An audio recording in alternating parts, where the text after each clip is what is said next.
following announcement has been paid for by the WZWA Network.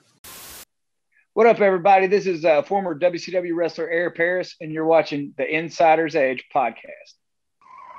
Hi, everybody. This is former WWE superstar Al Snow. Reese Bennett. CW Anderson. Sean Oliver. My name is Eugene. And you are watching the Insider's Edge podcast. Now get on the train.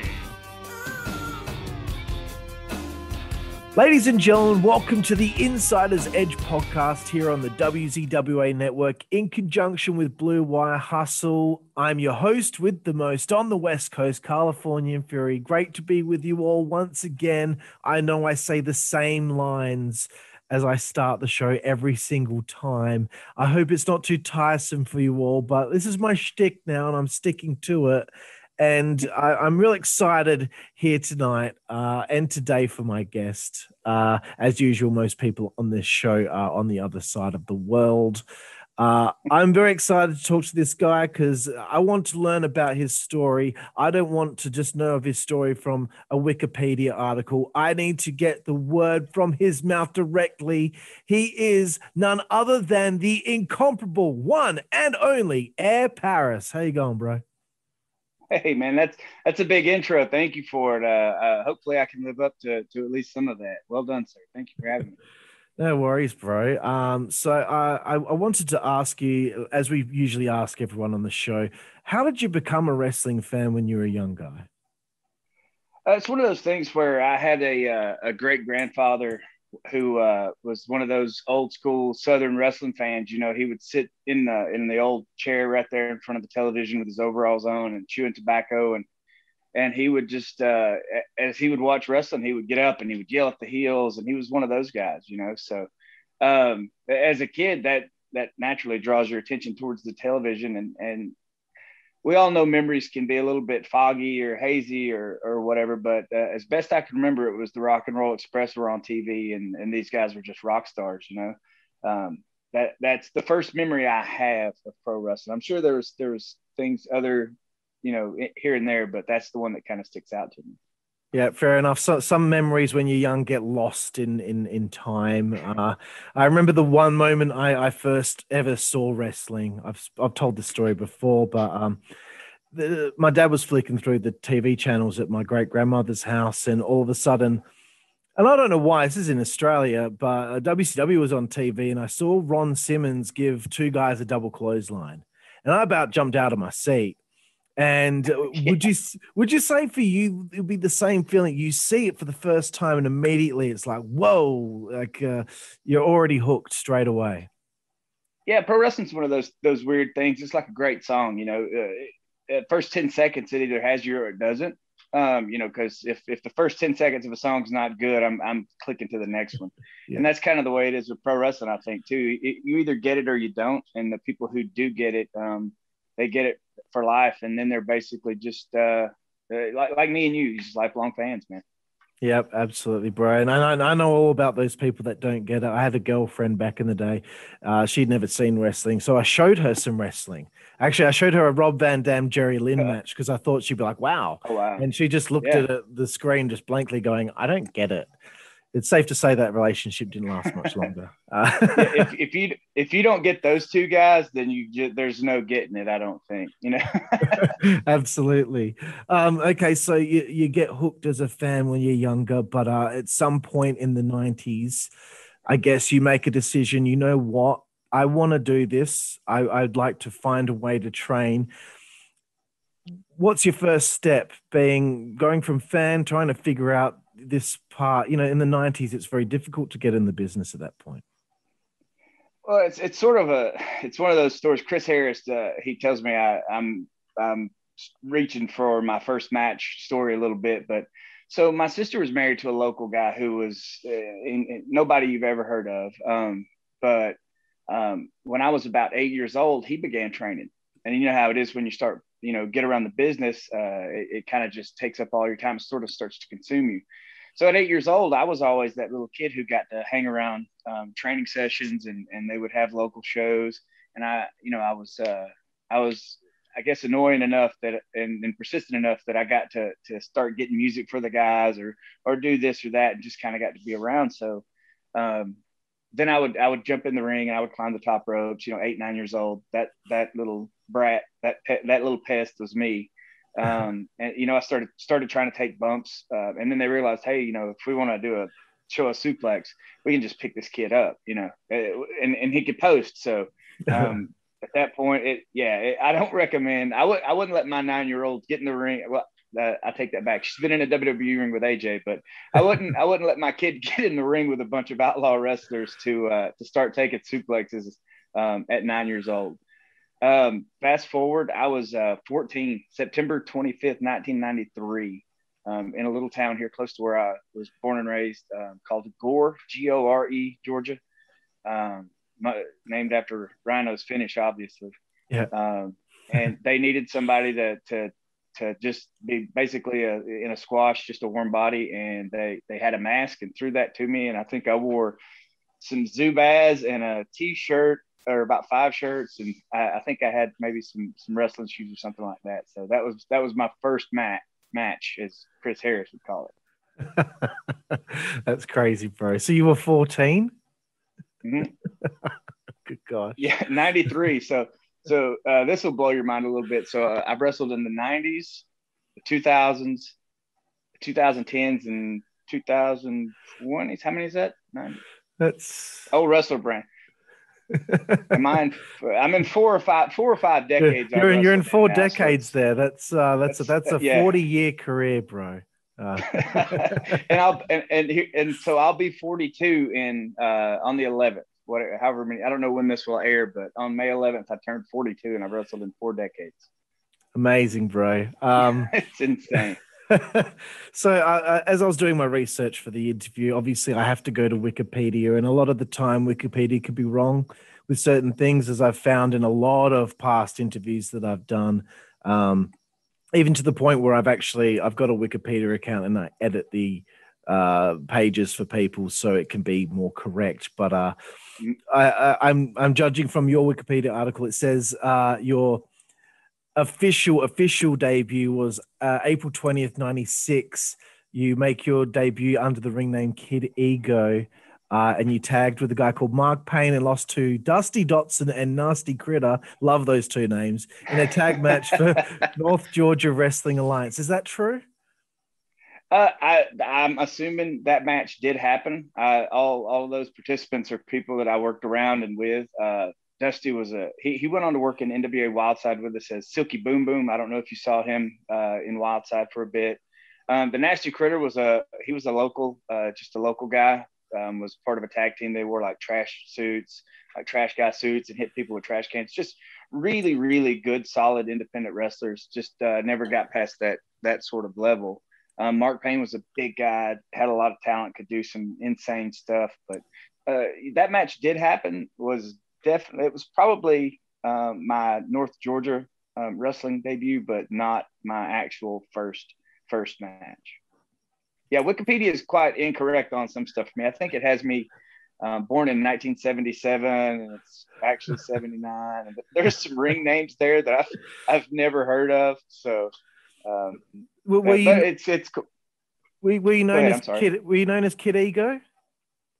Yeah. So in my eternal search to become a pro wrestler, I was given that name by somebody. I think it was the name of a song by a band called Extreme.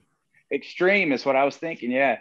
And so I thought I was this bad little dude. I was 145 pounds, and I started carrying a skateboard to the ring. And thank God camera phones weren't a thing, because I was just, I would cringe to even think about any of that footage resurfacing. It's okay, bro. Like, we've all been there. We've all had those, early gimmicks, I suppose, when you do wrestling. And I don't think there's anything to be ashamed of. Well, that one's real, but I think there's one that's got my last name is Ott or something. There's some silly stuff in there. I need to kind of maybe I may reach out to you to help me revise that. I don't know. My kiddo thinks it's super cool that Dad's got a Wikipedia. I just would like for it to be accurate. Yeah, man, I'd be happy to fix it up for you. You just look at the article, you tell me what's wrong, and I'll make sure that it becomes correct. Thank you. Okay, so I've got a few other things from Wikipedia. A week later, you make a singles debut in a losing effort to Mike Golden, and then you lose to a guy called Jailhouse Rocker on May 10th, 96. Yep. And then you pick up your first win of your career, defeating Kenny D on the 21st of June. It seems like this is just from, again, my research looking at cagematch.net. This is like your last kind of match or matches for a good 3 years or something like that. It said that you took a bit of an absence from wrestling. Is that correct? No, actually it's not. That's when stuff really started picking up for me. So let's go back. Who's that first match with? Mike Golden? Yes. Right? Mike Golden, I don't know if you, I'm sure you do. Mike Golden was the Golden Boy. Mike Golden traveled with the Freebirds, wrestled in World Class, Japan. I think he went to Japan and Kobashi did something and broke his neck. And that's, Mike was just a pro. He's one of those guys that I was really fortunate to get the opportunity to work around right. Because he's one of those guys. He was a worker. He was a pro wrestler. One of those just throwbacks, really, really learned a lot from Mike. The Jailhouse Rocker went on to become a tag team partner of mine, Terry Lawler. And we're still best buds to this day. We're getting ready to go watch Widespread Panic play a few shows up in New York coming up. So those all happened. That's actually when I started working more, to be honest with you. I didn't realize that they said I took an absence there. They said 3 years. They said that you went away and you made your return in the NWA in '99 for their, I believe, 51st anniversary show. And I'm thinking, how does a guy get booked after being away for 3 years on the NWA's anniversary show? That's when I first started thinking, I think Wikipedia might be telling me some lies here. Yeah, that the North Georgia Wrestling Alliance, that little kind of a territory they had several towns they would run. That turned into another company called the NAWA here in North Georgia, and we were running sometimes 3-4 nights a week all over up here. Maybe the results just didn't get captured or something, but I did have to go and finish high school. I graduated in '97, so I was still trying to be a high school kid and try to chase this whole thing about being a wrestler too. But 99 when I linked up with or maybe late 98 when I got brought in to Music City Wrestling. I don't remember my exact date. Dates are tough with old wrestler brain sometimes, but yeah. I started working. David Young helped me get into Music City, and then we parlayed that into working with Bill Behrens at Wildside and NWA Georgia. And that's when Bill's one of those guys who really kind of helped me start pushing towards that next level. And I owe Bill to this day. Right, that's cool, bro. Yeah. I think I'm going to ignore Wikipedia here and just go with go with it. But hey, there's bits of truth there. Maybe we can jog my memory on some stuff out of it and find some kernels of truth. So, during this period of time, this blank 3 years, apparently, there's actually things happening. Can you tell me about some of the hardships you might have felt like you went through during those days? You are getting to work at least several times a week. You're not just a weekend warrior that only wrestles once a month. You actually are working as much as you possibly can. What are some of the hardships for a young wrestler in the mid-90s, working in some of these companies? Well, the biggest thing was my size. That was a time when, especially in Georgia, we had and I'll try to tab dance around this as delicately as I can. We had a lot of people from a prior generation, same generation as a Mike Golden, who wanted to be that they relied on that old school tough guy mentality. Hey, I'm a tough guy. I'm a pro wrestler, right? And they were real hesitant to ever work with somebody that was smaller. So me being a small guy, even though I felt like I was pretty good at that point. There was a lot of pushback from people who thought they were, they believed their own hype sometimes, and they just didn't want to sell for a kid, or they didn't want to, work with somebody and maybe show any weakness on their part, trying to protect the business or themselves or whatever, even though there may not have been a whole lot there to protect. And I'm not trying to really disparage anybody. I just, it's all work, we can make anything be believable, and at least reasonable. And there was a lot of pushback as far as that. That was my biggest thing, was getting past some of those stereotypes of me being so small and people not wanting to do stuff. Absolutely. That there is a way to go about it when it is a bigger guy against a smaller guy. The smaller guy can use different types of evasions or, defensive type maneuvers, which can, make the big guy slip on a banana peel. One case in point, I saw Finn Balor wrestle Brock Lesnar a few years ago. And I thought, man, come on, Lesnar's going to destroy him. But Lesnar and him worked on an idea which would make it plausible Absolutely. that Finn might be possibly able to beat him. So there are ways around it, but I'm sure the mentality back then is, when I was a big star in a big company, when I'd wrestle someone this size, they're an enhancement talent. So I should be wrestling like it's an enhancement talent match where you're not on TV. You got to at least do something out there that's entertaining for the people, right? Yeah. I mean, what fun is a squash match on an indie show? I mean, unless it makes no sense, right? And and I have to say there were a lot of those guys from that same generation. Like I mentioned, Mike Golden again. Mike was so giving. He's 6'2", wrestled everybody. I think he just posted a match where it was him and maybe Jim Powell, who is a North Georgia guy as well, wrestling, I think, Shawn Michaels and Paul Diamond, maybe. Yep. I don't remember, maybe Texas All-Star or something like that. He'd wrestled, worked with everybody. Mike was one of those, and he gets it. It's a business. It's a work, and he was really, really giving as far as that goes. Talking about the Brock Lesnar thing, I thought that when they were building up for him and AJ, and I didn't pitch it, but I thought it would be a really cool moment or a few minutes worth of a match if when he started kind of getting some pretty good heat and started going for those Germans, if he started cutting backflips out of all of them, Brock just keeps trying, and AJ just keeps backflipping onto his feet. And after a while he gets gassed, and that's when he could start doing the flurry and the Pele and all that stuff and really lead to it. I thought it would be a really cool false finish. But I didn't overstep any bounds and reach out too far. I just armchair booking, right? Hey, now that you've said it, I would have loved to have seen that. That would have been really cool. And I'm glad that at least when AJ worked with Brock, it wasn't what was going on with Brock usually, where he was just destroying everyone. I mean, he even destroyed Randy Orton at SummerSlam a few years ago, and I was like, at least that could have been a competitive match. But absolutely, yeah. Anyway, yeah, I think from what I've heard, I think he's a pretty big fan, as everybody else is there too of Alan. So that's a cool thing. Absolutely, bro.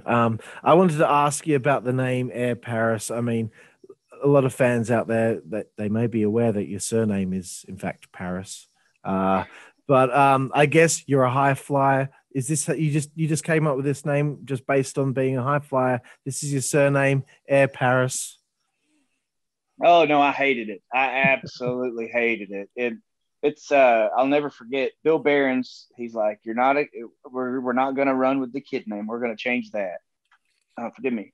He said, you don't see anybody other than Shawn Michaels who gets older on television and keeps the name the Kid, right? So Bill's like, we have to come up with something different, and he swapped me over to a babyface. Kid Ego was, I guess, not a babyface enough name. So him and Bert came up with the name for Air Paris, and I absolutely hated it. Now I it's one of those things that it's kind of I don't know what I would have ever called myself other than that. But at first I absolutely I thought it was so dumb, and I thought, man, people are going to compare me to Michael Jordan. That's what a 21-year-old kid thinks. Like, I'm no Michael Jordan, and I'm trying to steal the Air moniker, right? Even though I was in a flea market in Loganville, Georgia, But yeah, it's one of those things where the shoot name has 2 R's though, brother. The work name only has 1. Yeah. That way they can't take my actual name from me. But yeah, Air Paris was, I believe, Bill and Burt Prentice, they came up with the Right. And don't feel too bad about the name. When I used to do backyard wrestling when I was a kid, my name was Taser. So it can get worse, trust me. Was that one of Matt Hardy's names in Omega, I think? No, I think it was called High Voltage. There we go. I got you. Taser's not a bad name. You reckon? Yeah, no, it wasn't too bad. I mean, it was backyard wrestling. I mean, it was all bad. We all wrestled. We all wrestled in our backyards. Don't worry about it. If there's a pool around and you're a wrestling fan and it's someone's birthday party, someone's getting suplexed into that pool. Bro. You have to. I mean, that's an unwritten rule now, I believe. And you know what? If you took that name Air Paris and were able to get the first Google search result other than the airline, then that would have been something quite special, right?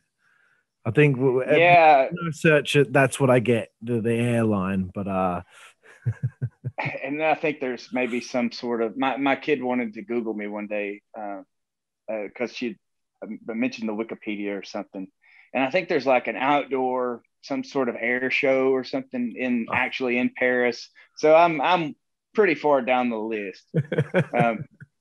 Pretty far down. That's all right. I'm pretty sure I'm pretty far down the list with Taser as well, so it's okay. Hey, we'll buy some views, brother. We'll get you raised up on the search engine.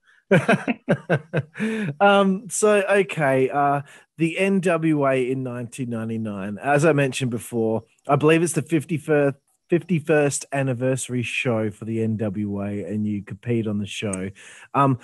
I just wanted to know what that kind of that felt like and what the NWA was like at the time, because I know a lot of people had said, the NWA is dead, the NWA is dead, especially after, when Douglas threw down the belt and all that stuff. And that was, several years prior.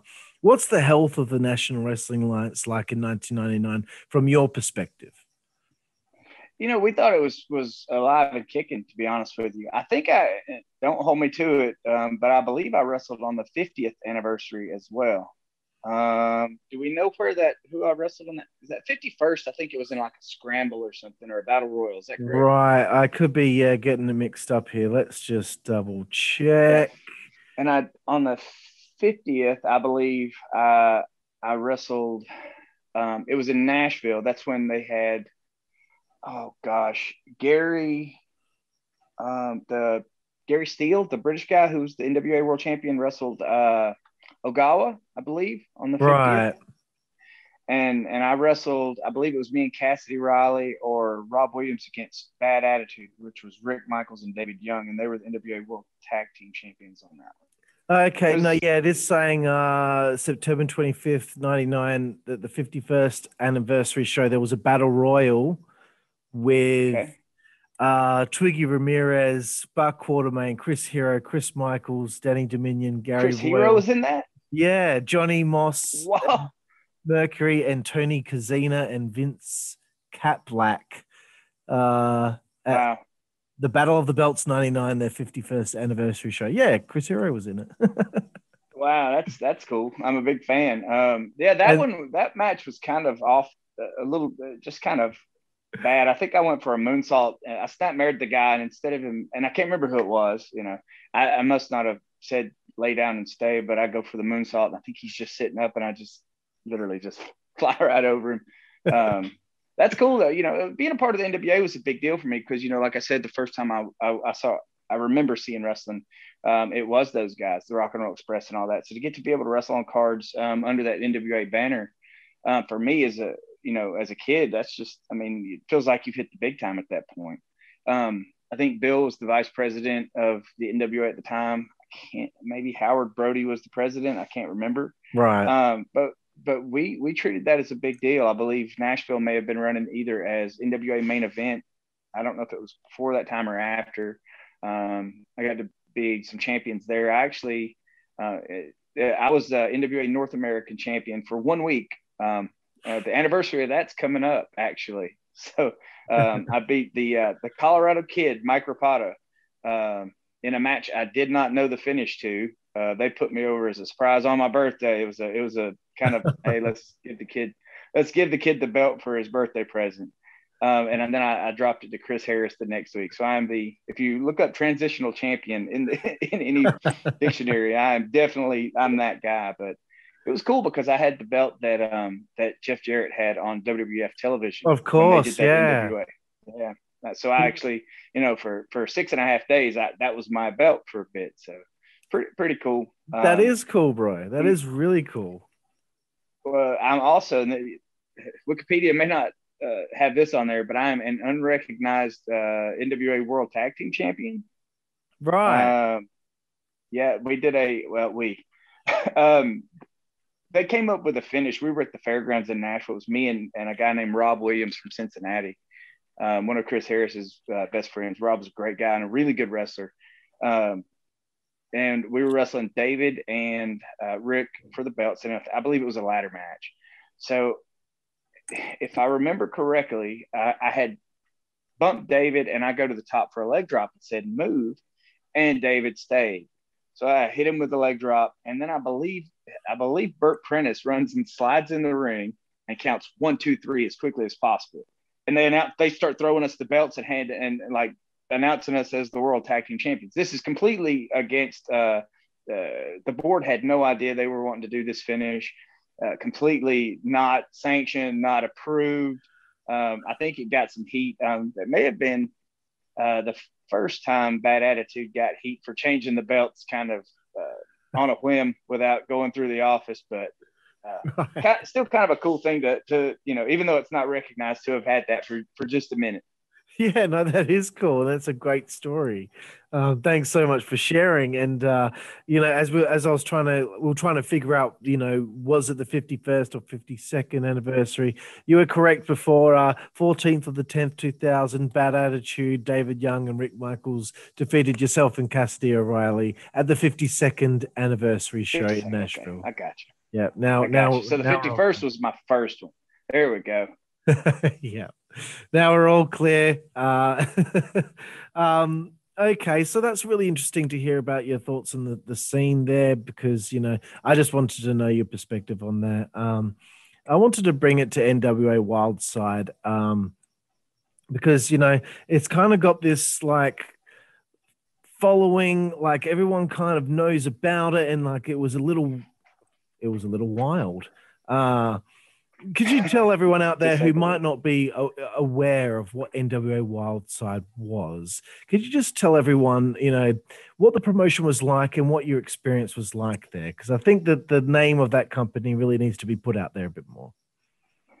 Yeah, Wildside's was probably some of the best times I ever had wrestling. Of course, it was Bill Behrens' promotion, or he was sort of the head of it. It started out as a company called NCW in North Carolina. Rick Michaels and I think the Hardys and a guy named Steve Martin. How am I going to forget that name? They had transitioned down into Cornelia, Georgia, into basically an old church. And so Wildside was this really kind of a cool little sort of almost like an ECW atmosphere. The building held maybe 300 people if we were filled to the brim. Everybody who basically is anybody, minus maybe a couple of folks, wrestled in that building. That's where AJ got his start. I wrestled there. Dusty Rhodes actually worked in that building, the Rock and Roll Express. There was a picture in the dressing room the other day that Bill had posted, and we're all watching the monitor, and I look, and there's Matt Sydal standing there like 6 feet from me watching the thing, and I never put two and two together that he was there too. I guess we were still in our own little bubbles, but Wildside was really cool. It's one of those things where I'll get fan mail, which is so weird to even say, and I don't mean it like I'm anybody big or famous or anything, but I'll get stuff and it'll be like, hey, I watched you on Channel 4 at 1:30 in the morning every Saturday night or whatever. I had this friend who brought tapes over of NWA Wildside just so we could watch what you guys were doing, and it had really, really good syndication. It was all over the country. And it's one of those things where people, when tape trading really took off, Wildside was one of those things that people seem to really seek out. So. Yeah, absolutely. Yeah, no, I remember seeing some of that stuff when my friend would get like compilation tapes of things, and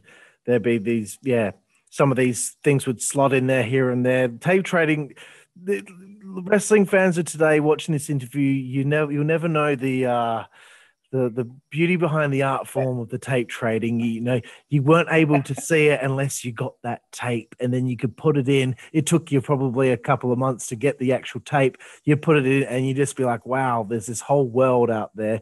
That a lot of the charm of being a fan back then is now lost because everything is just, you can find it straight away. Instant gratification. That's it. And, even like my friend Kev would tell me about, he would look at the magazines and see these people in there and he'd be like, who is this guy? And that's another thing, the charm of just getting the magazines and all that stuff. So yeah, there's certain charm to it. That's for sure. And as far as NWA Wildside is concerned, is there any sort of documentary about that company out anywhere, or has anyone ever talked about that? Cause I think that would be pretty cool. There's a guy in the UK who's actually writing a book on it. He's interviewed, via email and stuff, a lot of us. I don't know when it's coming out. I think he was saying that he thought the ebook was going to be out fairly soon. But that's nobody's ever done a video documentary on it. Bill actually has here's a cheap plug. I think it's on IWTV, Independent Wrestling TV. All those episodes are there now. Bill's really working to get Wildside back out so people can enjoy it. And really, I mean, let's be honest. Really, it's the early years of the phenomenal one that most people are probably interested in, and that's cool. And we were all learning and kind of just feeling our way through it, and it's cool that it's out there to be able to be seen again. Absolutely. And I'm sure it would surprise a lot of people, the amount of different people that actually went through that company as well. So, that's exciting. So again, please mention the website that people can go to find that. I'm almost positive it's on IWTV. If I'm wrong, Bill will never forgive me. But you can go to NWA Wildside on Twitter, or Bill Behrens, BILLBEHRENS. And he posts daily about new episodes that have been added, and so that's where to go and support. It's a really cool project that Bill's putting together. Excellent, and we'll make sure on YouTube we'll put that into the description if everyone wants to check that out. It'll be right there. Okay, so another thing I read was you won a television championship against a guy called Eddie Golden, not Mike, Eddie Golden, on January 6, 2001, but lost the title to AJ that same night. Is that true? Transitional champion. I told you if you look me up. I think we were just we were trying to get towards me and AJ as an angle at that point. That may have been the first. Oh gosh, I hate to guess, but that may have been the first time I ever wrestled AJ. Right. What was that date again? You said it was January 6, 2001. Wow, that's it. Gosh, maybe that might have been the first time I wrestled him. I don't know. That's kind of crazy if so, but Eddie Golden was he was a Wildside guy. I think he was like a East Tennessee or a Carolinas guy. Really, really solid wrestler. One of those guys who Southern song and dance kind of guy, could really get in there with anybody and have a good match though. Eddie was one of those guys I never really crossed paths with much more than that, but a lot of respect for him. He was really good. Wildside was full of those guys too, who didn't ever get the shot that they deserved, or the break that they honestly should have gotten, but were still great wrestlers. Absolutely, yeah. It is such a shame. Like a few months ago, and the interview still isn't out yet, but I interviewed a guy by the name of Scoot Andrews, and Scoot was tremendous. He was just fantastic, and he never got to be in one of the big companies. I mean, he did do a lot of TV on metal for WWF back in the day, but he never got that contract that he probably deserved. Good. Fantastic. Was he a Florida guy? Is that am I thinking correctly? Yeah, so good, man. Yeah, very, very good. I never got to wrestle him. That's one of those. there was a lot of guys from that era, like Reckless Youth. I wish I could have wrestled him. And there's a lot of those guys I wish I gotten a chance to work with. Scoot would have been right there on that list too. Absolutely, bro. Okay, so look, I know that you're friends with AJ Styles. I know that you're his tag team partner. This interview isn't about him, okay? He's had enough, okay? But I did want to ask you how you first met AJ and how you two became friends.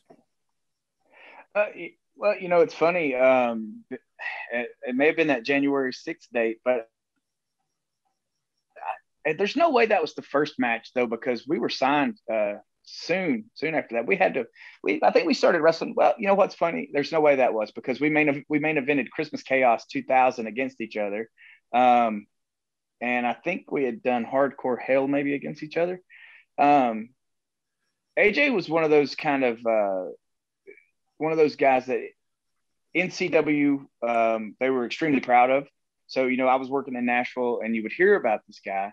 And everybody was just singing his praises. And, a lot of times, there were probably people who were singing my praises in Nashville. And then when people saw me wrestle, they were like, why in the world are they bragging on this guy? Right. But as soon as you meet AJ, you just, he's a good guy. That's the first thing that you realize about him.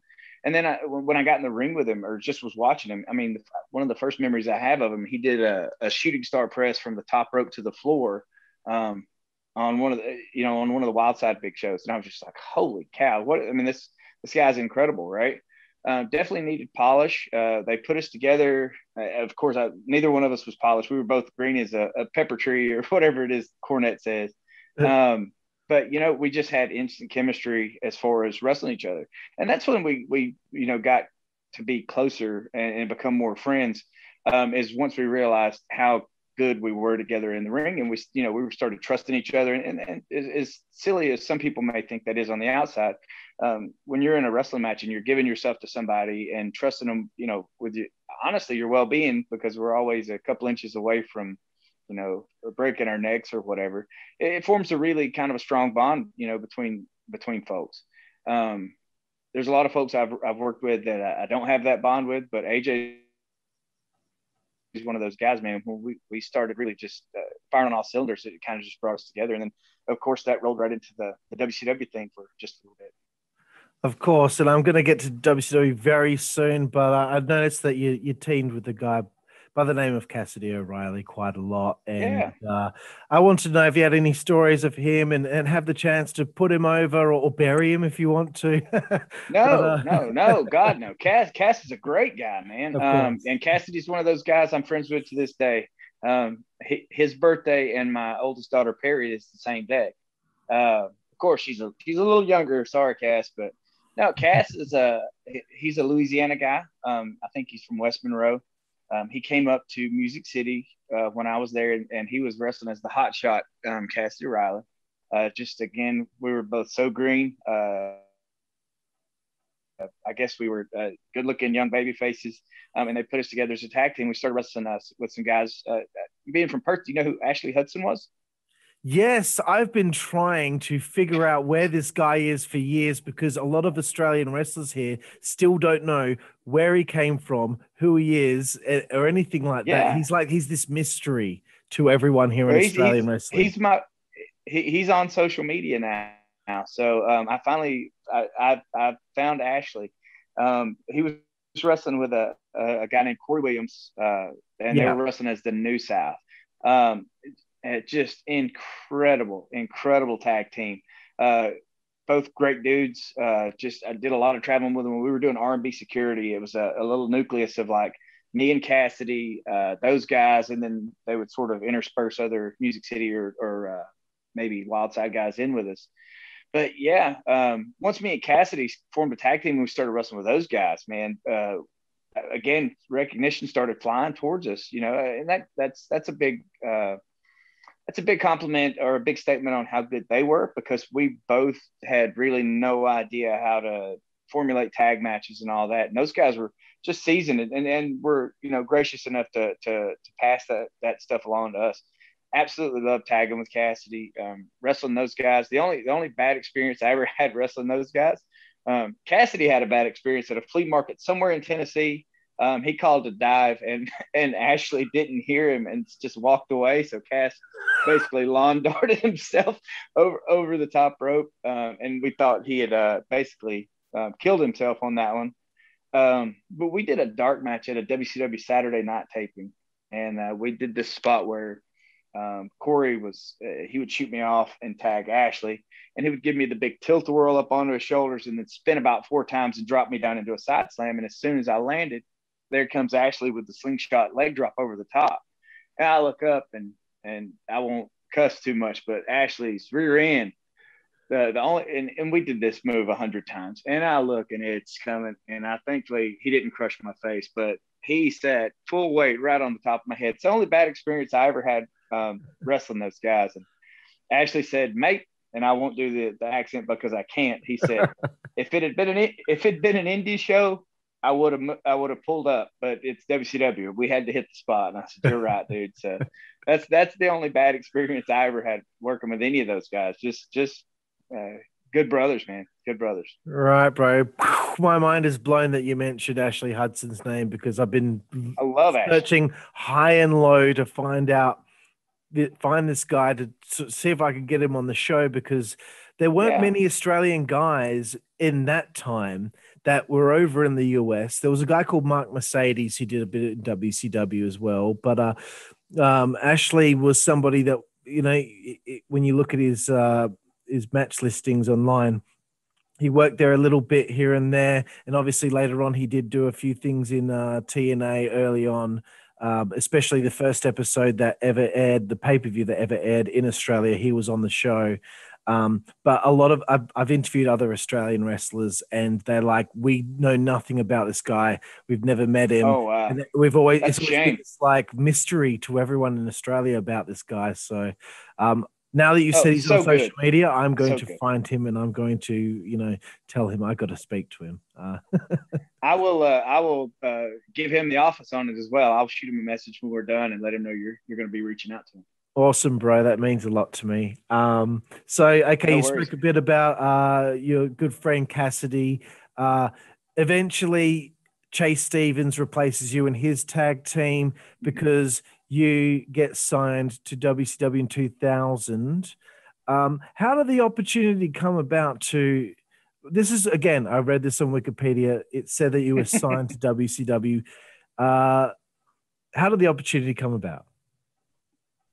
So WCW was basically Nashville was a developmental territory for a bit, and so was Wildside. So they started sending guys from the power plant, and even like Nora Greenwald, who's Molly Holly, who's a Hall of Famer now. I've been tooting that horn for years that she deserved that. I'm so proud and happy, for her. Me too. It was her. No, there's nobody in the business that deserves. Well, I hate to say it like that. She earned everything, but she's just the nicest person you'll ever meet. So I told her that if they ever create a good person Hall of Fame, she'll be the first person to go in, and then AJ will probably go number 2. They won't even let me in the door on that place probably. But they were sending folks like Elix Skipper, Kid Romeo.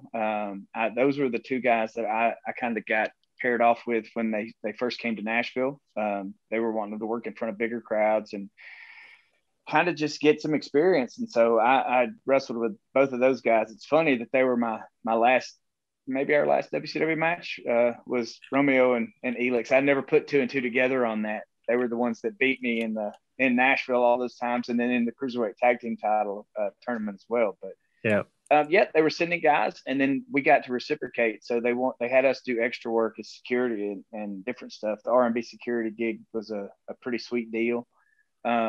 My first night with the company doing anything was January 3rd of 2000. And again, just insane. I get to go to, I think it was Greenville, South Carolina, and I'm 21 years old. And I was a paramedic that ran out in the main event and got hit with a baseball bat by Jeff Jarrett. It was when they were doing the silver, and to this day, I love Jeff. I just actually listened to his podcast a couple of days ago and had to email him and just congratulate him. So good. but yeah, my first ever time in a WCW ring, I was saving Sid, which makes all the sense in the world, from Bret Hart and Jeff Jarrett. So I think Bret cracks me with a bat, and then they spray painted. I think Bret may have spray painted me NWO, and I almost took that paramedic shirt home. I didn't know if I would ever get to come back or whatever if I did, but I think they probably just threw it away. I should have probably kept it, but I was there basically every show minus maybe 3 from January 3rd until the very end. I was booked basically every week on Nitro and Thunder as some sort of extra or enhancement talent, doing, worldwide, working with Chronic or 3 Count. Shannon and Shane Helms was really instrumental in helping me get even looked at, and putting me in front of Jimmy Hart so we could get a tryout and do dark matches or extra spots as far as that goes. But yeah, fast forward, Terry Taylor and those guys, they asked us to come they saw me and Alan Russell, and we were, like I said, firing on pretty much all cylinders at that point. We were having some, I don't ever want to sound egotistical, but we were having some really, really good matches, telling pretty good stories for 2 20-year-old kids who didn't know how to tell a story. But he, I could mix in the Southern wrestling, and he could do all the insane athletic stuff. And so they invited us to come to a dark match in Baltimore. We did. And that's when, that week they offered us a contract. We actually, I believe we got Diamond Dallas Page arrested on that same show. The book signing thing that pops up all the time. Have you seen this one? Where No. Page is signing his book. Oh yeah, Page is signing his book, and these 2 idiots in the line start arguing. And it's me and AJ. And so Page comes over to break us up, and when he waves his hand, I take this big bump, and Al's like, "You hit him! What are you doing?" So we were in on a big plot with Jeff Jarrett to get DDP arrested that day. Awesome. I think I remember that. Okay, 29. I want to bring it to like the some of these matches that you had, and if you want to chime in and tell me a little bit about any of it. If there's nothing to tell, that's okay. I'll just keep going. But I thought it was important to mention some of these matches. 29th of the 4th, 2000, Beaumont, Texas, WCW Saturday Night. You team with Elix, Skipper, and Shark Boy in a 6-man tag, losing to 3 Count. So this is, from what my research tells me, is your actual television debut. Must be pretty cool to be on the mothership WCW Saturday Night after all these years. Oh yeah, absolutely. Funny story about that one. I had no idea that was in Beaumont, Texas. I had no idea. I'd ever been to Beaumont, Texas, but let's check that one off the list. So they came, I don't know if it was a production assistant or whoever, they come up and they say, "So what's your name?" And I said, "Frank Paris." Right. They were asking me what my ring name was, and I had no idea. That's why it's Elix, Skipper, Shark Boy, and Frank Paris instead of Air Paris at that point, because I was such a moron. I had no idea they were wondering about my ring name and not my real name. That was so fun. Again, Shannon and Shane pitched us for that. They said that it would be good. And they were extremely giving. That was the first time I think they ever did that Triple X Factor. So fun. Right. Excuse me, just having a bit more red wine. You're good, brother. If I get long-winded, cut me off. Right the eyes or something. Bro, I like the minute details, the minutia. I like that you told me that little story there about your name being wrong on the show. That's the stuff I like. It's the juicy details for me.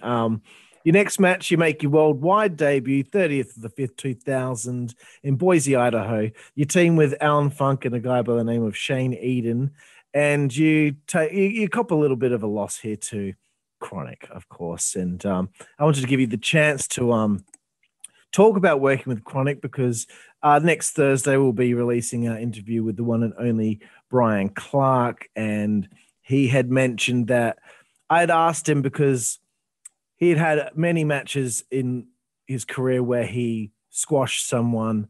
And I said, "Who's your favorite guy that you ever squashed? Who's someone that you no way. look good?" He said Air Paris. And maybe that's just because he was happy to be beating me up.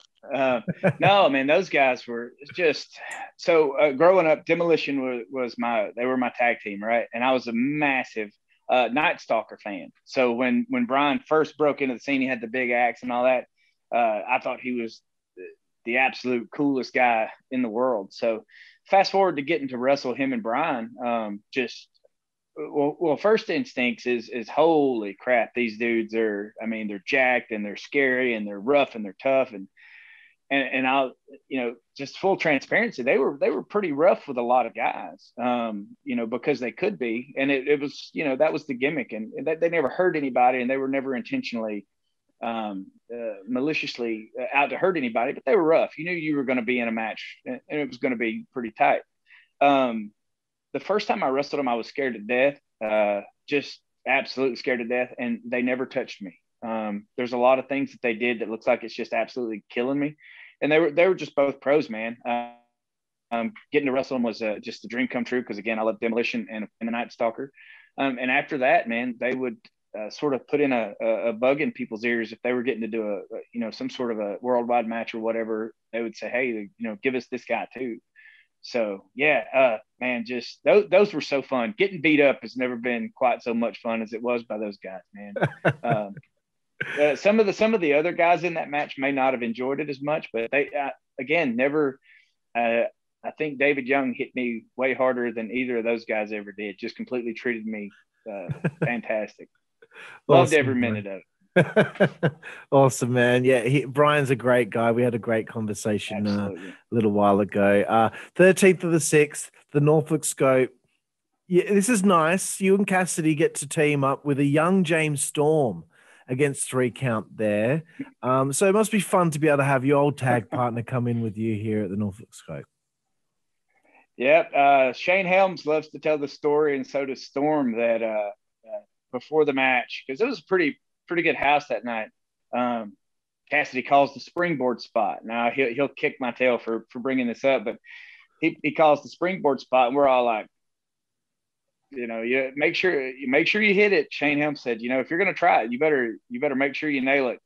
This is TV and it's a big house. And they tried to talk him out of it. And he said, nope, I hit it all the time. He was, jumping up there and earlier in the day, and sure as the world, when the light goes on, he jumped and he slipped sure as the world and just fell face first. So you can hear Shane Helms probably on the camera, him and Storm going, "We told you, don't try it." But again, man, that's just so fun because, the only guy that I hadn't come up in the business with in Nashville in that match was Evan. Shannon and Shane were there as the Bad Street Boys. Storm and Cassidy were both guys that I'd been around a lot. So that was a big family reunion on television, basically, for us. So. Lots of fun. Awesome. That is awesome, bro. Again, look, I'm liking going through this timeline because it seems there's a story everywhere I turn here. So I'm liking this. I like it a lot. The 11th of the 7th in Charleston, South Carolina, again against Chronic with Corey Williams, Mike Rapata, and James Storm again as partners. It's 4 against 2 here, and again, Chronic get the win. If there's no story there, that's cool. I can keep moving on. Somebody was trying to call in there, so I had to fix that real quick. Can you hear me?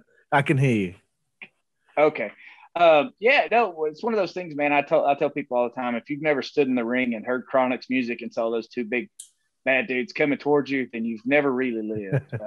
It's like facing the Road Warriors, isn't it? I never did, but I would assume so, because you definitely get that factor where you're just as soon as you hear that Chronic music start up and they come through the curtain, there's definitely a little bit of apprehension. But yeah, I think that's one of those times they sort of handpicked me. I would love to see that one again. I don't think I've seen that one, and sometimes the 6-man pops up, or the 3-on-2 pops up a lot. But that would be cool to see. I have every piece of footage from WCW from 95 to 2001 on my hard drive.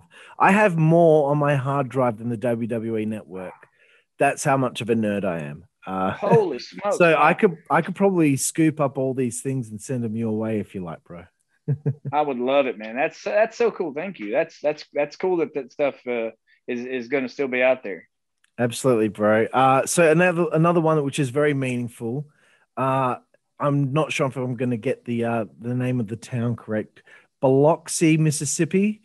It's your Thunder debut on the 12th of February, 2001. So it's a little far down the line from these other matches that I've mentioned, but it's your first tag team match with AJ in WCW, from what I'm gathering in my research. Please tell me if I'm wrong. Against Evan Courageous and Jamie Noble.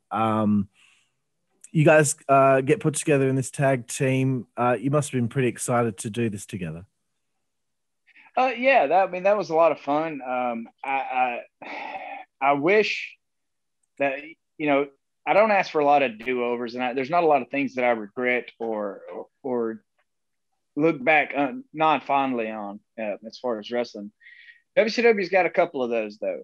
They put me in some terrible gear. I was wrestling in Hardy Boy pants and a shirt, and that's how they signed me. I was, comfortable and doing probably the best work I ever did at that point. And then they put me in tights on TV with I was definitely not a body guy. Right. So they put me in this completely unflattering outfit, and I had absolutely no self-esteem. Those matches, if you go and watch a Wildside match from that same year, that same time frame, and then you look at the kid wearing that awful gear, it's two different people. Completely self-conscious, zero self-esteem. Thankfully Jamie was a great guy, and Evan was a nice guy too. I knew Jamie from before, and they were both pros, and they still worked with me some, but I was so far from the kid that they signed as far as mentally at that point, just from the not shame, but just the embarrassment of being put in gear that I was not comfortable in. I didn't stand up and say no. I should have said, hey, no, let's find something better. Everybody else in the company was wearing pants. I don't know why I couldn't. Maybe that's why. Yeah, so that's one of those I'd love to have a chance to do over, because I would have probably stood up a little bit. Maybe, who knows, may not have, but I would have definitely tried to be a bit more assertive. And you'll see that in a couple of those matches. When we get towards a couple of these matches, I think that are coming up, there's one where I'm really almost non-existent and then there's one where I was comfortable, and then you can kind of see where it was starting to come back around.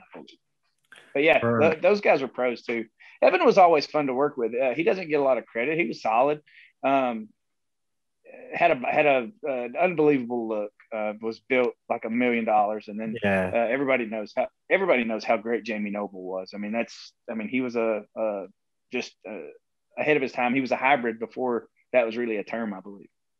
Yeah, and look, if anyone out there wants to criticize one Evan Courageous, have you made out with Medusa? No, he has. So shut up. Yes, sir. Allegedly. I don't know if is that a known. I don't know. It happened on television, so. Oh, okay. I got you. Well, color me jealous right there. There was a little angle. I think it was in '99 when Vince Russo and Ed Ferrara were writing the show, and there was a little like a love story going on with Evan and Medusa, which I'm sure she got a bit of a thrill out of making out with a younger guy as well. Gotta love TV. That's it, bro. 25th of February 2001. I want to see if you remember this one. It's in Lake Charles, Louisiana. It's a four corners tag match. Kidman and Mysterio Jr., that's a hell of a team, defeat 3 Count, Evan and Shannon, and Air Paris, with Jamie Noble as his partner, and the Young Dragons, Kaz Hayashi and Jimmy Wang Yang, then known as Yang. Do you remember this one at all? Because that looks like a fun match there. I do remember that one. I remember that one very well. That's the only house show we ever did for WCW. And it was actually not in Louisiana. That was in Manchester, Tennessee. Okay. If I'm not completely mistaken. Couple of one funny and a couple of sort of maybe interesting stories from that. Before the match, everybody's like, hey, it's a house show. Ray likes to take it kind of easy. We'll just sort of, he's the man. Let's just sort of defer and see what he wants to do. And he's like, no, man, we'll have some fun. So I got to do a cool little heat spot where he did the 619 through and duck clothesline and goes for the moonsault, and I pull the knees up. That's one of those, if you can find that, I would love to see that again. We got to do our crash and burn spot where we scoop up and then flatten them back out on Ray, which was just, for me as a Rey Mysterio fan and a smaller guy, just being in the same building with Rey Mysterio was just amazing. So to get to be in the ring with him, when he came to the ring, and at this point he wasn't wearing the mask, but he got on the corner and he had the half mask on. Yeah. And I'll never forget, I look up and there's Rey Mysterio Jr. getting in the ring to wrestle with me. And it's just like, man, I get cold chills thinking about it now. It's just, that's so awesome. But, and then there's a little bit of, I'll tell the other funny story about that one before I tell the unfortunate one. We were standing in the locker room. I want to say maybe it's Jeff Jarrett or something. And me and Alan are talking and music's playing, and we didn't know it was our music. So we're just standing there waiting, and they're like, "Hey, pretty sure this is you guys." And we're like, "Oh, okay." And so we had everybody that was out there ready, already waiting on us. I think it might've been 3 count. We were interrupting or something. So we had no idea that we had music, or let alone that it was that cool. But, and then I'll tell the unfortunate one. This will, you being a WCW fan, you'll enjoy this. So Billy Kidman was one of those guys that we really he's helped pave the way, especially in WCW for small guys as well. Was always a nice guy, we were never really close or anything, but wrestling Kidman wasn't the Rey Mysterio level for me, because I started seeing Mysterio from AAA. So I had him on, as I should, or as we all should, on this really high pedestal. Mysterio's the man who really did it for all of us.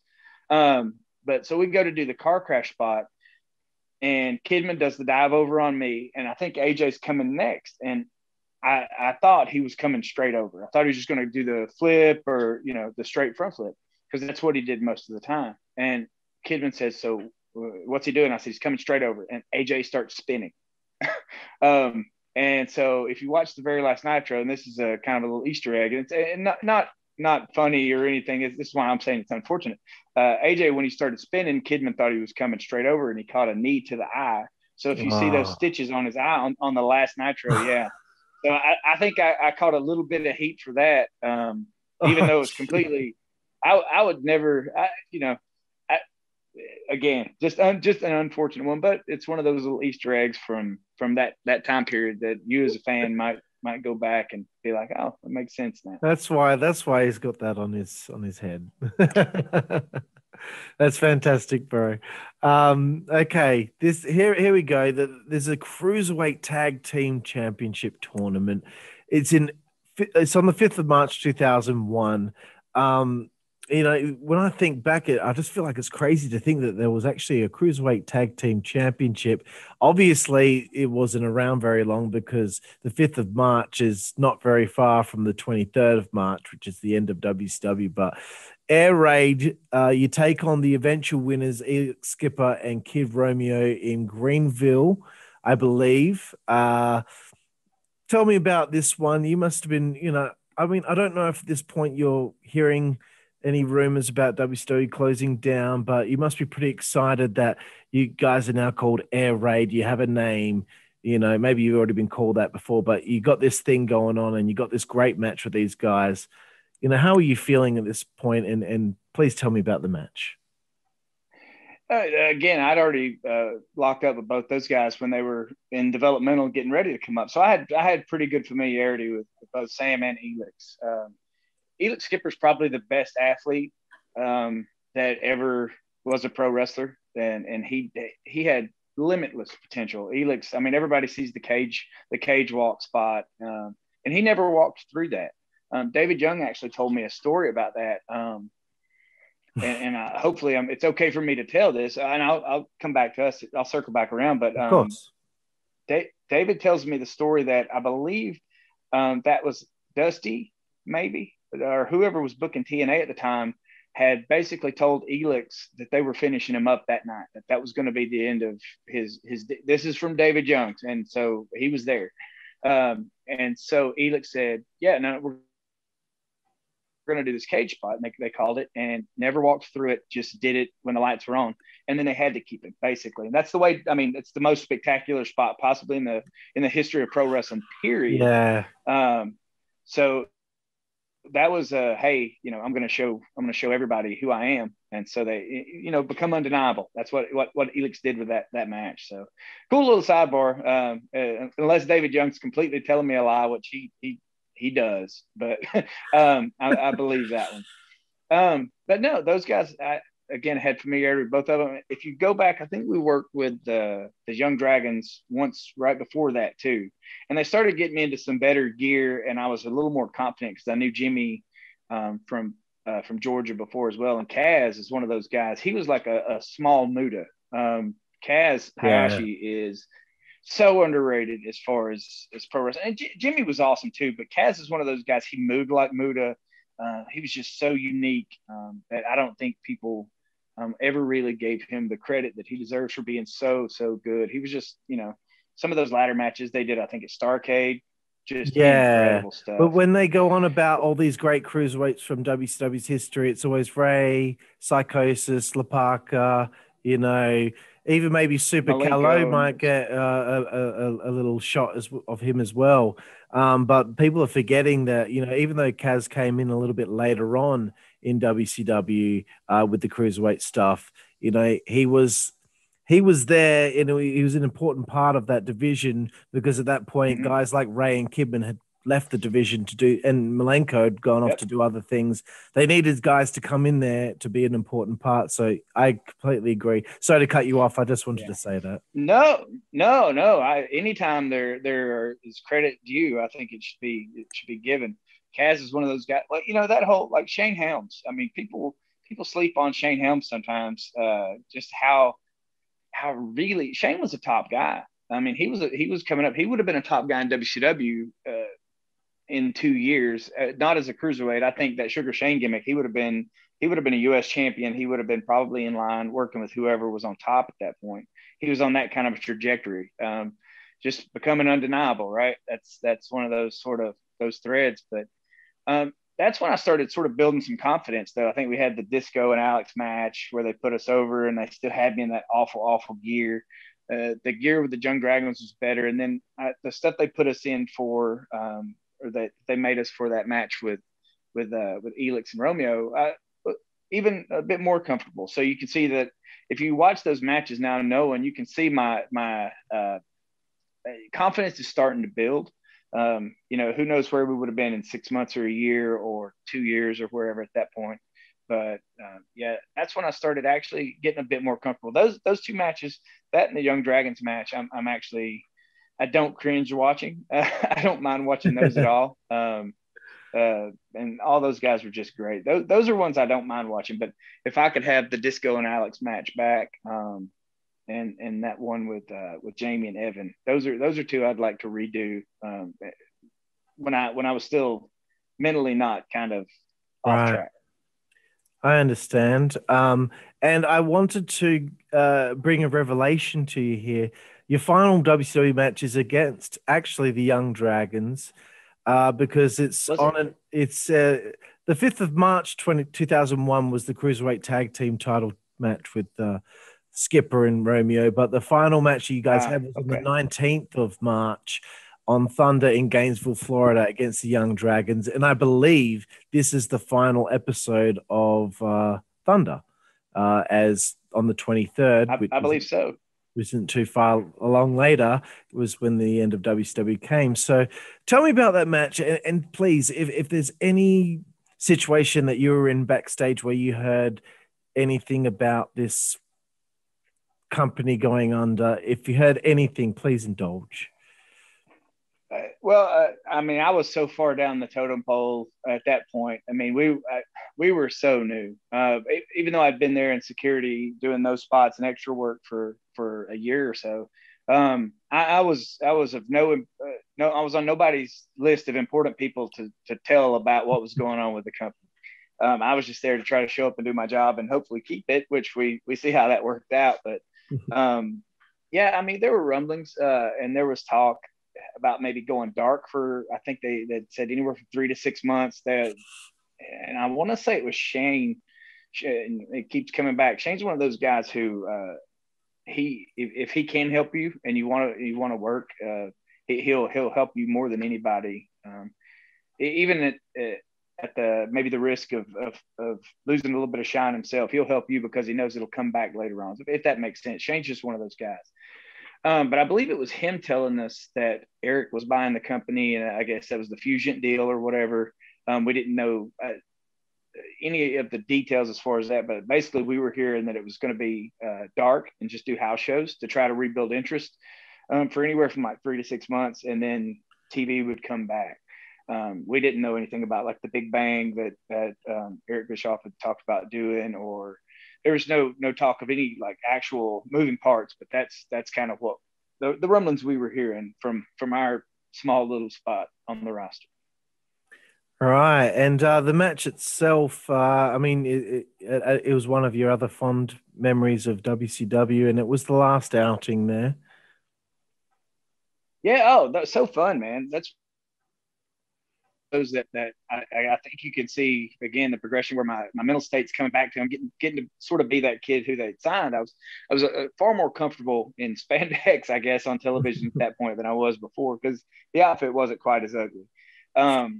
That's when they put us in. They wanted us to actually wrestle in those flight suits that we wore to the ring, which was insane because they were hot. It was basically coveralls. Yeah. And so thankfully we got out of that idea. But yeah, that match was so fun. Called some like the one kick where Kaz, I think I was on the apron, and Kaz does like a springboard spin kick to me or something. It looks like he just ripped my head off, and it was just not even there. Just so good, man. And that I think that's one of those that I'm okay showing that one to people who, if they ask me if I used to wrestle or something, that's one of those matches I'd be okay showing them on a big stage with 3 other pros, and that one's fun. That's one that I really, really enjoyed. Yeah, cool, bro. And just for a little factoid for everyone out there, the Big Bang pay-per-view was apparently supposed to be on May 6th, 2001. And WCW Magazine was coming out in March, April, and May of 2001, even though the company was already gone. And on the back cover of one of those editions, there is a big poster for the Big Bang pay-per-view that was supposed to happen in May. Wow. And I have all 3 of those editions of the magazine. Wow, that's cool. I had no idea about that.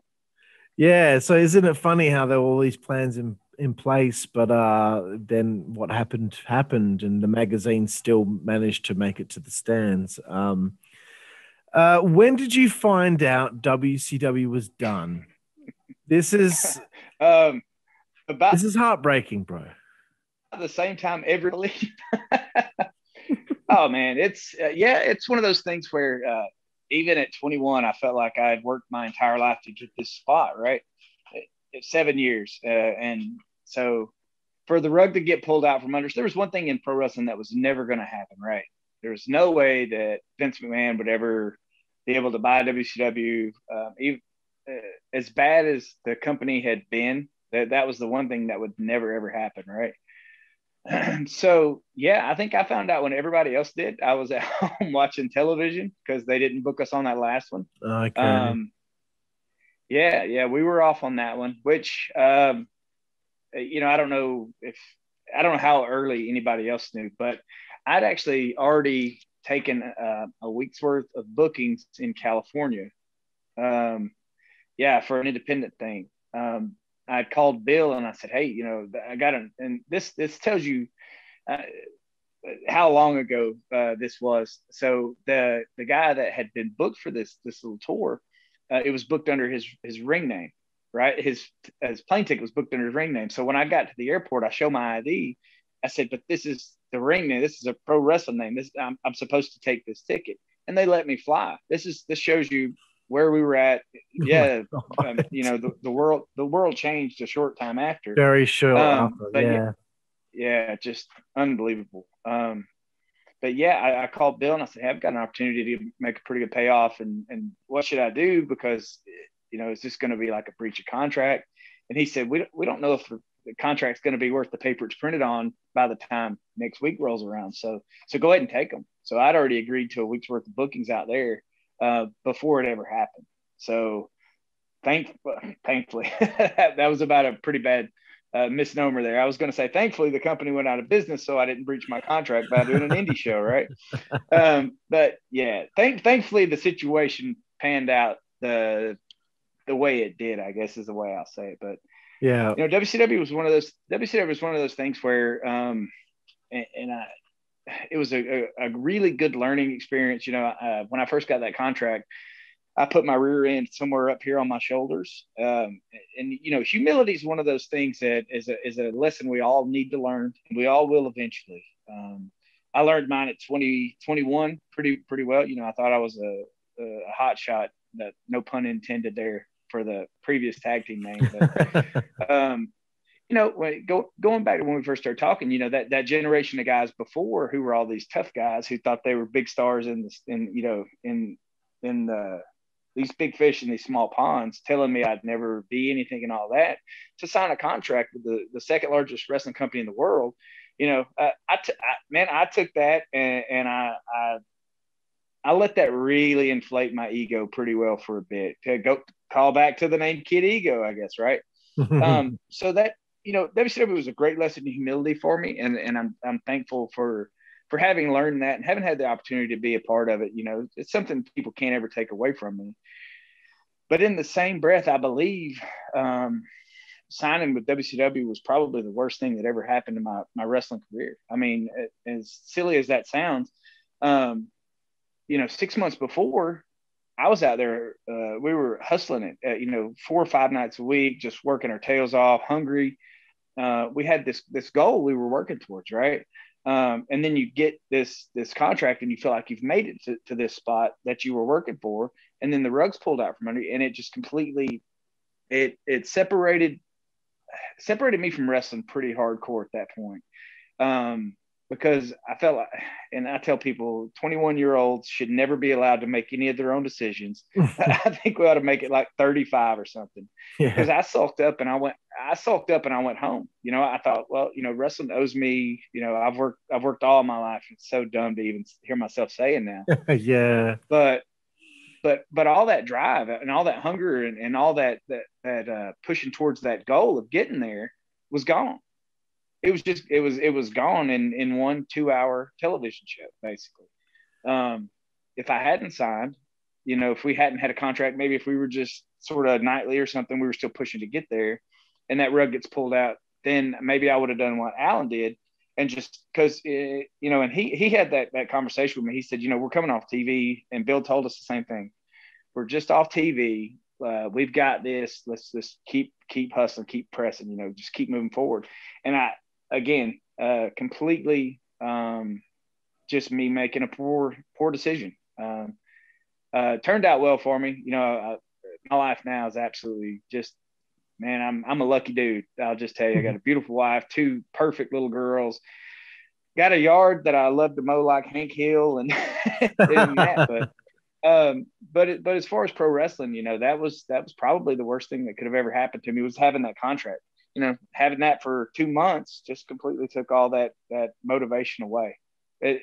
Sorry to go on such a tangent. No, please. Honestly, that was one of the most powerful stories of being at a crossroads in someone's life that we've ever had on the show. When we had Alan Funk on the show, I think it was our 4th interview we ever did. He was doing pay-per-view. He was finally got up there after all those years in the power plant and working his way up through Saturday Night and Worldwide for since '99. And then he's right there. And then now he's back in developmental again at WWE.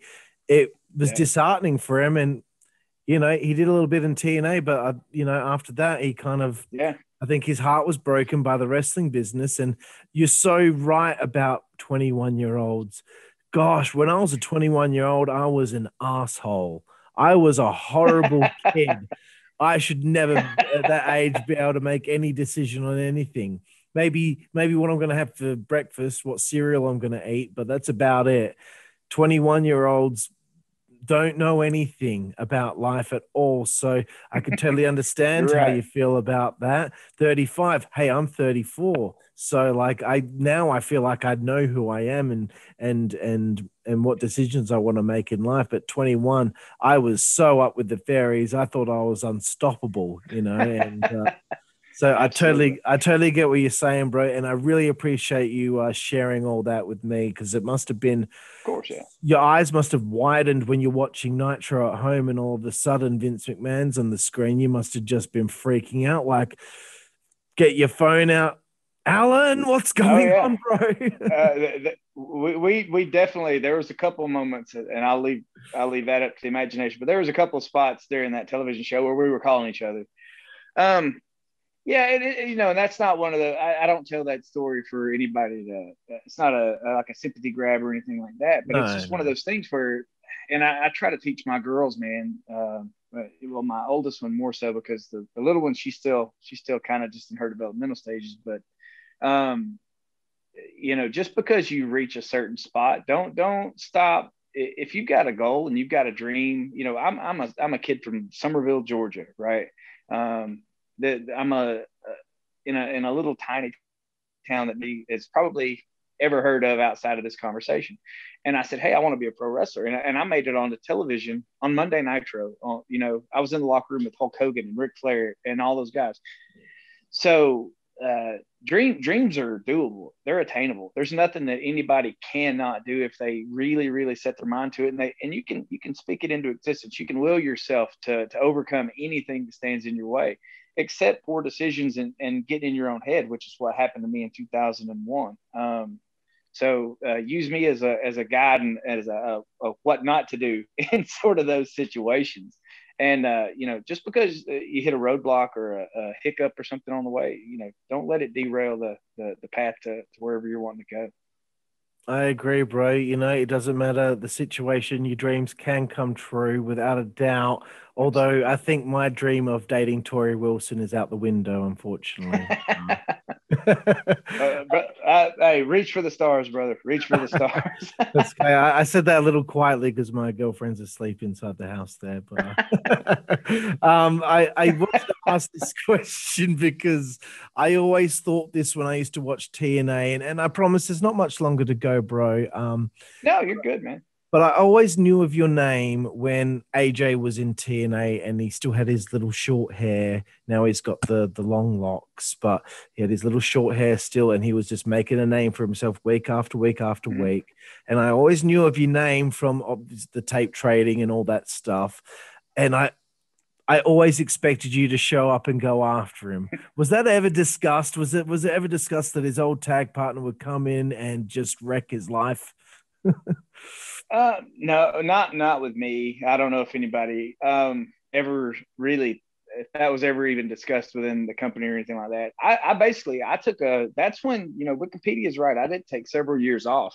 I took, I guess, 2001, 2002 off till about 2005. So I guess there's a 3 years window.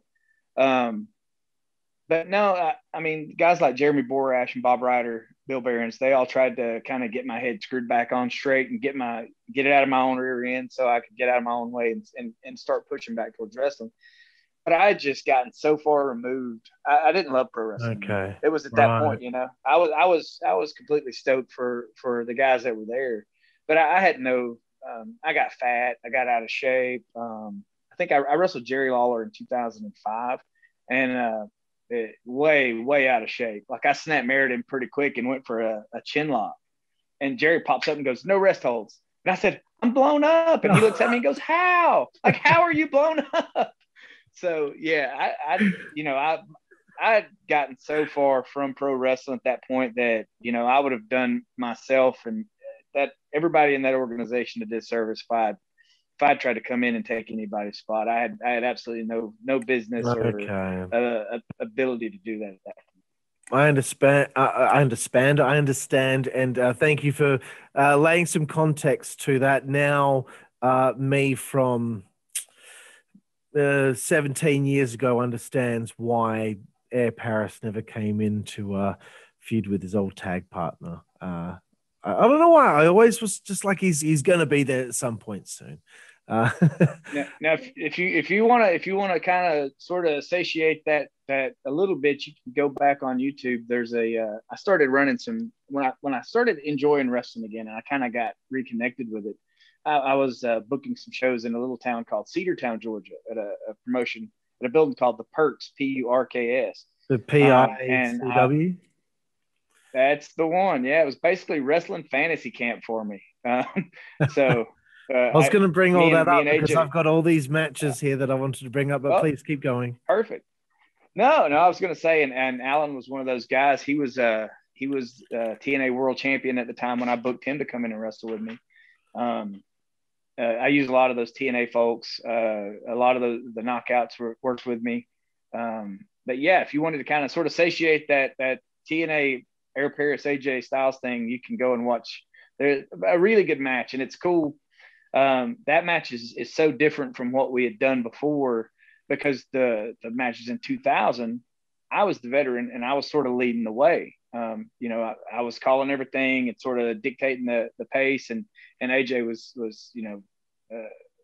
good enough to kind of allow me to do that.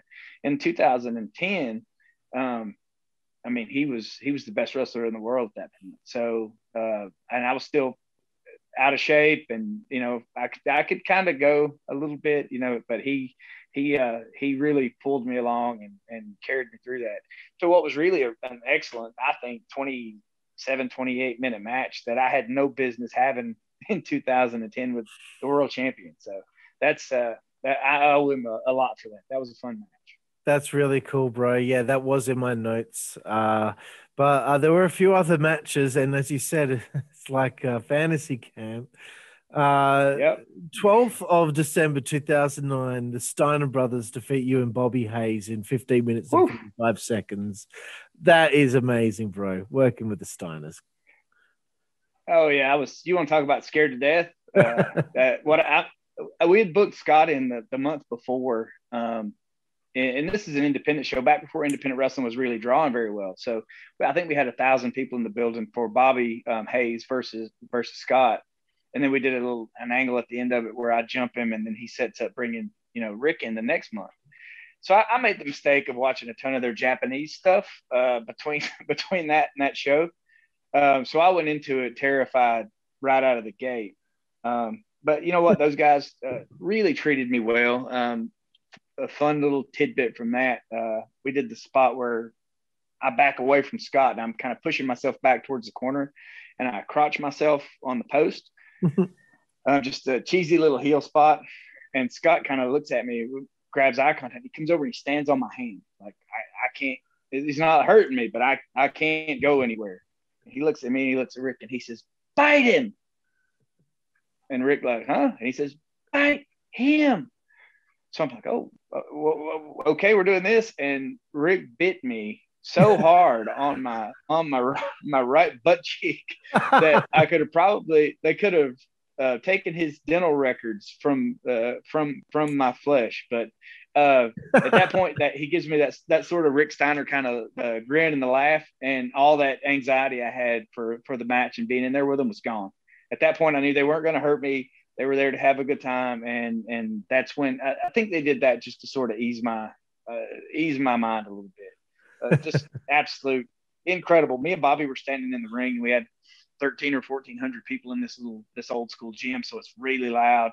Wow! And welcome to the jungle. Welcome to the jungle's playing. The lights are out. And I said, "Brother, do you realize we're standing here? Welcome to the jungle's playing, and we're waiting on the Steiner brothers." I said, "Dude, it's 1989, and I'm absolutely just giddy. It was just so cool, man." That is amazing, and talking about it being like a fantasy camp, you got bitten on the ass by Rick Steiner, the dog-faced gremlin. That's fantastic, bro. Okay, I didn't call that spot. I didn't call that spot, but it popped the crowd. So that's good, bro. So look, you've had a few in Cedartown. You had a few interesting tag team partners that I had to bring up here. The 2nd of January 2010, you team with one Diamond Dallas Page defeating Alexander the Great and Bobby Hayes. What was it like teaming with DDP at that point in his career? Oh, so man, so cool. He's one of those guys too. He was the top guy, but he was down to earth, even though he was, bigger than, larger than life, I guess is what I'm going for at WCW. Was always still gracious, treated us well, super nice, even though I got him arrested on television. I ruined his book signing. It just so fun, man. He's one of those guys that, it's a cool story. My mom, her favorite wrestler was DDP, right? She loves DDP. She loves Booker T. Those are her two favorite guys. So when I booked Paige, she's like, well, do you think I'll meet him? You think I could meet him? And I'm like, well, I mean, it's my show. I'm sure we can.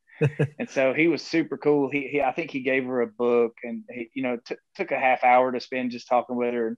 Oh, that's really nice. So, oh yeah, absolutely, man. Just a class act. And it's so cool. I mean, I was in the ring with DD freaking P. How neat is that? Yeah. Just wrestling fantasy camp, man.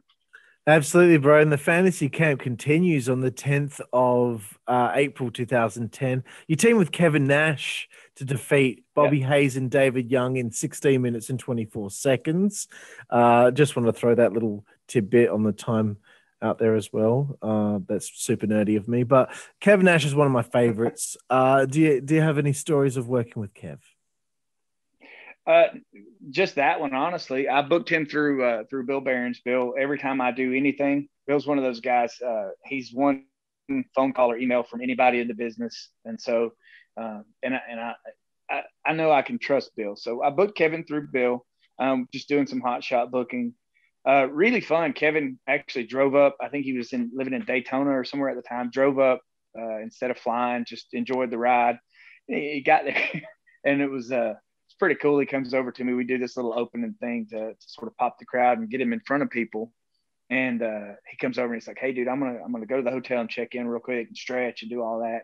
Is that okay?" And I said, "Yeah, absolutely, sir. Whatever you need to do." He said, "Ah, man, I'm just gonna go drink some beer. Is that okay?" And I said, "Absolutely, Kev. Whatever you need, sir." So he kind of just unwound and then had a lot of fun, man. On the videotape from that one, me and David were doing some really, really basic chain wrestling, and you hear Kevin popping for it, speaking a little carny and putting us over a little bit. So definitely fun, man. Kevin's one of those guys, man. He's larger than life wrestling fantasy camp.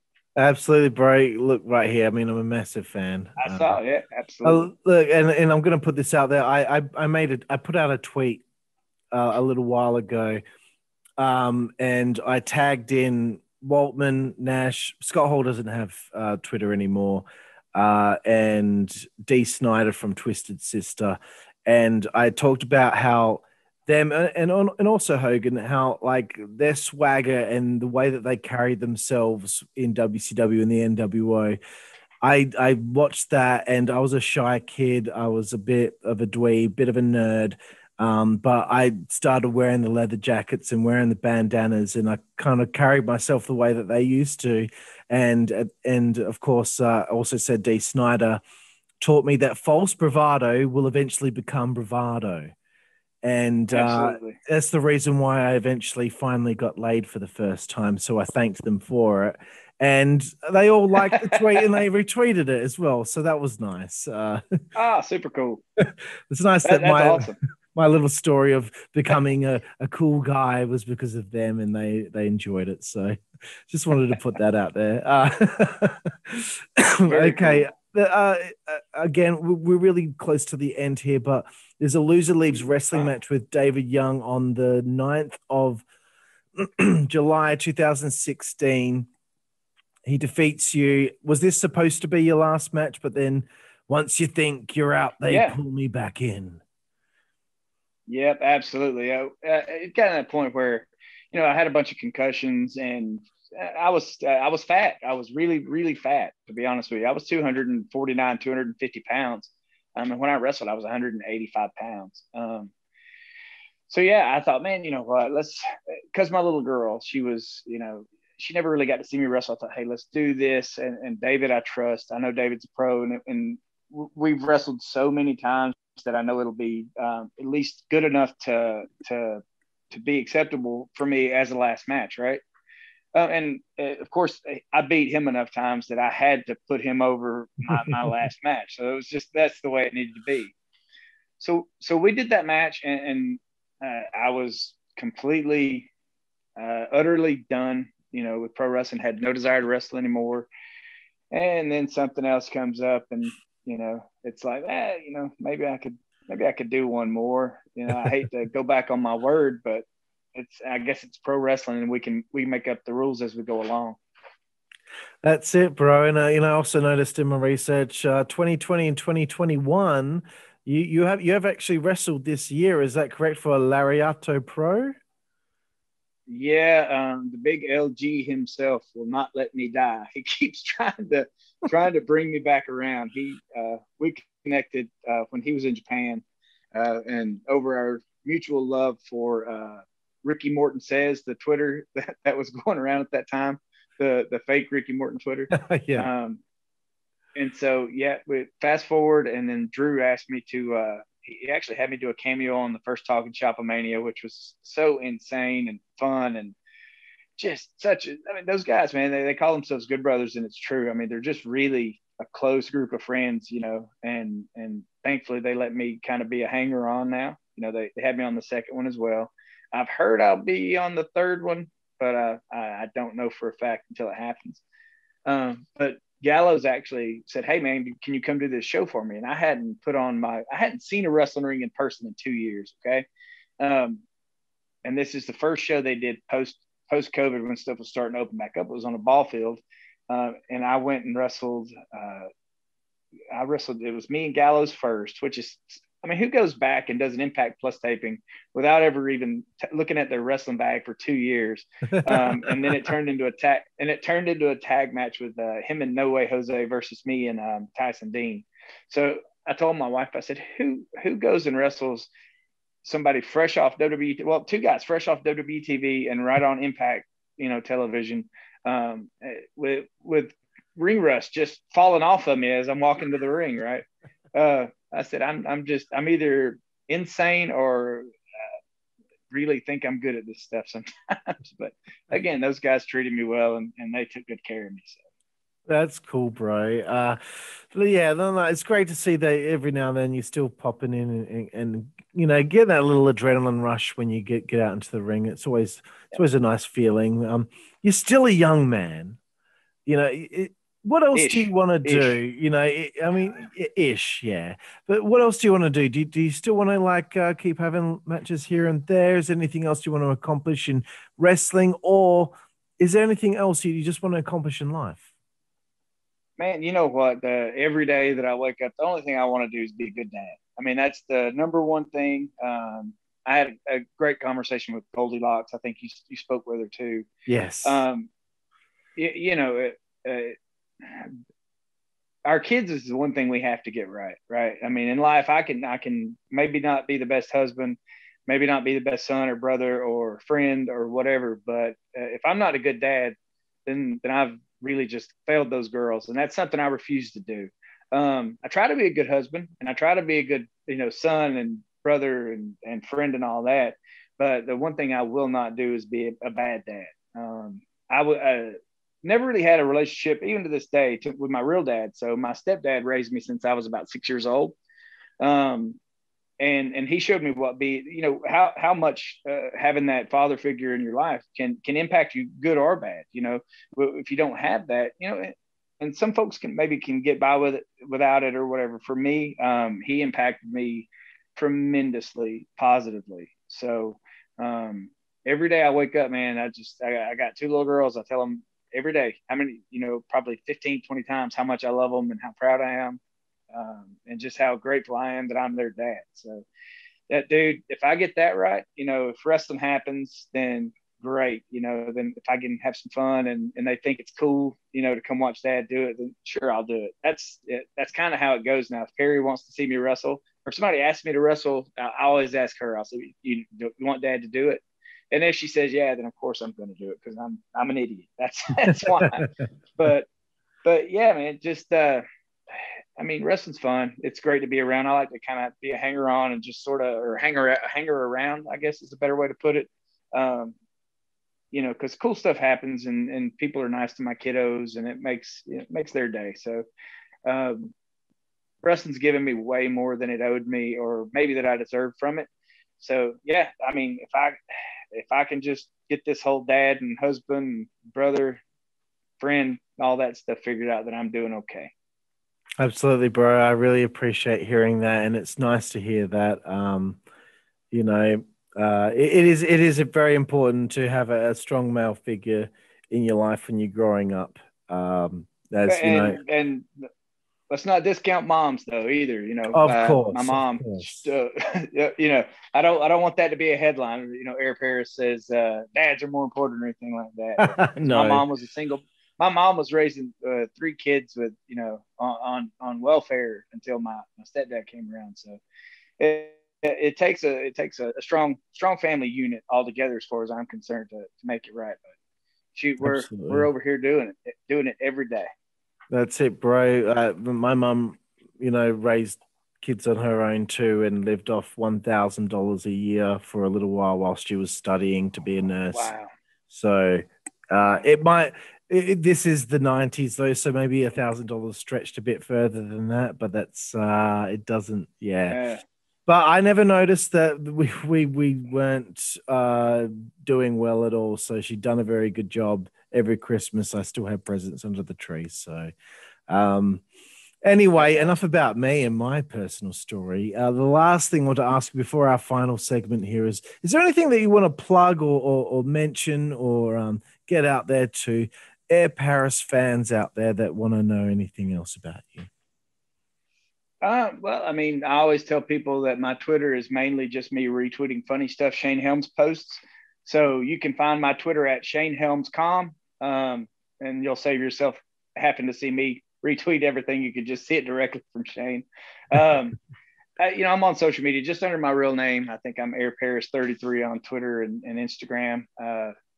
Mainly it's just rock and roll stuff and pictures of my kids, or so like the events like Larry Otto's running. That's the main stuff I post. So and maybe not the most exciting follow on social media, but feel free to reach out and drop me a line or something. I'd love to hear from folks.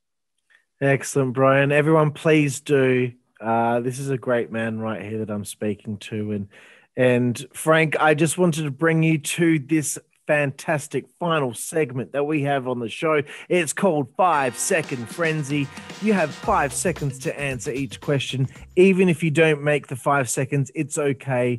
You have been a wrestler. Most wrestlers take longer than 5 seconds to answer questions, so it's okay. But all right, first question, Air Paris, who is your favorite wrestler of all time? Shawn Michaels, without question. Just the best to ever do it. Fantastic choice there. The second question is your favorite opponent over the years. Big Bill Dromo. No, I'm kidding. AJ Styles, of course, or with a close second of David Young. Very nice. And you know what? I want to take this chance to just shout out to David Young, because I always thought that he was a tremendous wrestler, and you know, he wasn't like a smaller cruiserweight guy, but they still put him in the X division because he could do it. Favorite match of your career? Oh gosh, Christmas Chaos 2000 against AJ, maybe, because that's one of the few times I beat him. or we did a 2 out of really enjoyed after WCW. We came back and did a really fun one and wrestled each other. So those both stick out. And then 1996 in a town called White, Georgia, I wrestled David Young in a ladder match. We had this legit 16-foot ladder, just nuts, man. He threw me off the top. We fought on the top of a concession stand that was built into the building. So it was like, 12, 13 feet off the ground. So we fight onto the top of that. Then he presses me over his head and dumps me off onto a table on a concrete floor. Absolutely just insanity. I dove off of a basketball goal. I climbed the ladder up onto the goal and then dive off of the goal on him. That one was pretty fun. So those 3 definitely stick out. These are some insane spots. Yeah, I don't recommend it. Who are you guys? The Sandman are for a couple of tabs of LSD against Sabu. Oh, it was just so dumb. So dumb. But amazing. Favorite book? Oh gosh. Needful Things, probably, by Stephen King. Very good. Can't go past Stephen King. Favorite TV show? Oh gosh, right now I'm probably Seinfeld, but right now I'm really stuck on Cheers. Cheers is so funny. But yeah, I think it'd have to be Seinfeld. Awesome, bro. Great choice there. One of my favorites as well. Your favorite film? You'll laugh, but The Wizard of Oz.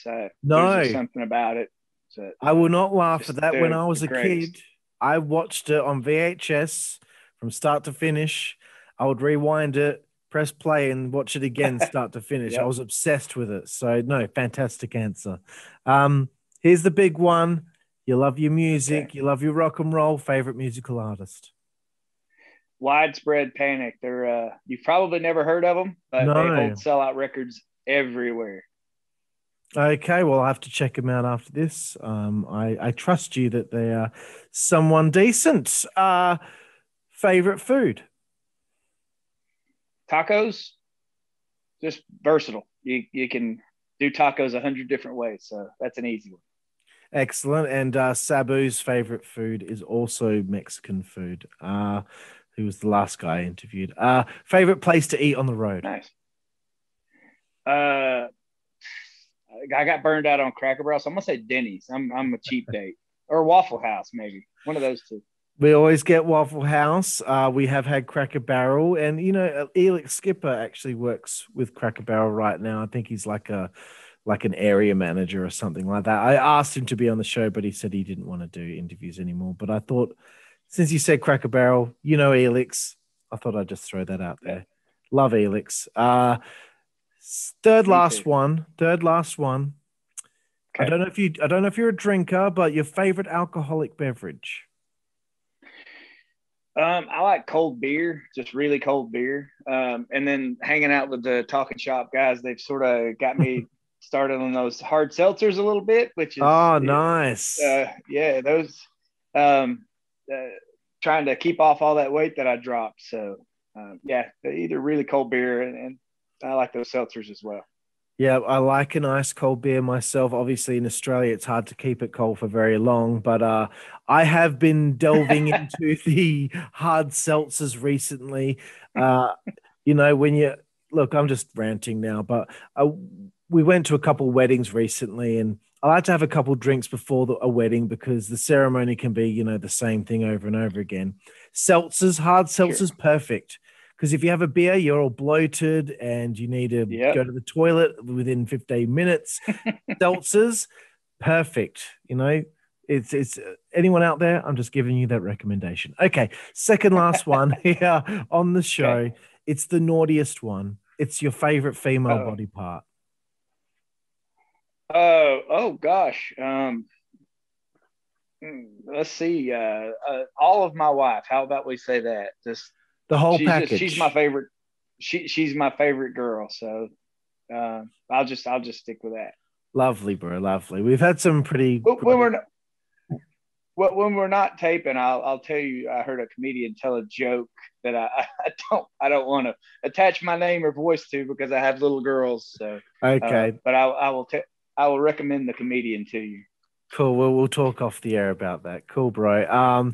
And you know what? Nikita Koloff, I like his answer the most out of everyone. He says he likes the shape of a woman. I think that's a nice one. The last one on the show, you avoided it the whole time. Favorite curse word. I don't know if you swear, but I'm Australian. You can fucking swear if you want, bro.